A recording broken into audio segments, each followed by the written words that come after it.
Hey guys, how you doing? Wanted to talk with you a little bit today about different body parts and exercises and how the body responds differently to different stimulus, different techniques, things that we can do to help improve our training. Okay, so what I have found over the years is that your body, large muscle groups and small muscle groups, respond differently to training. Okay. So when I'm talking about a large muscle group, I'm talking about our back, our chest, our quads, our hamstrings. Okay. Those are pretty much the major ones. All right.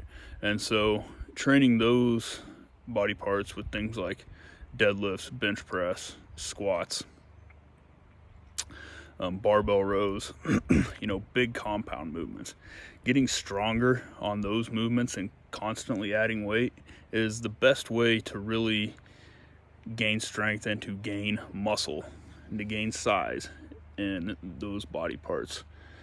Now, something that I've kind of found is that our smaller muscle groups, when I'm talking about these, I'm talking about our shoulders, our deltoids, our biceps, triceps, forearms, and calves.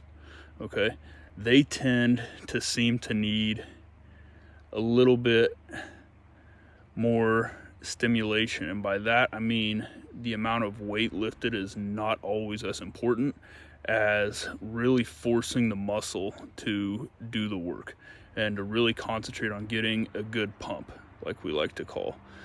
Getting a pump is achieved when you performed a lot of work in a short period of time with a specific muscle, and the blood rushes to the muscle, nutrients, it feeds it, right? And that seems to really promote growth, and that's best done in the 8 to 12, even 15 rep range, with short rest periods, and really focusing on making the muscle do the work rather than just lifting the weight from point A to point B, which seems to work for things like your chest and your back and the upper part of your legs.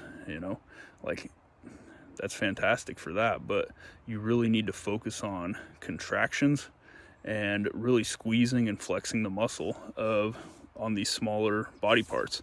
And so on things like our curls and triceps extensions and dumbbell side raises, even dumbbell presses and our calf raises, all these things that are isolation movements, and generally they'll have the muscle in the name of the exercise, biceps curls, triceps extensions, side delt raises. I mean, if it has the muscle's name in the exercise, then chances are it's an isolation exercise, and you need to really focus and just focus on the muscle. It's called the mind-muscle connection.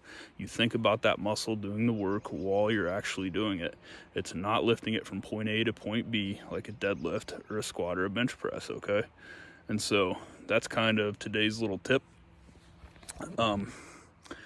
Just think about it, and the frequency of training. These smaller muscle groups are able to be trained more often, and 3 or 4 times a week even.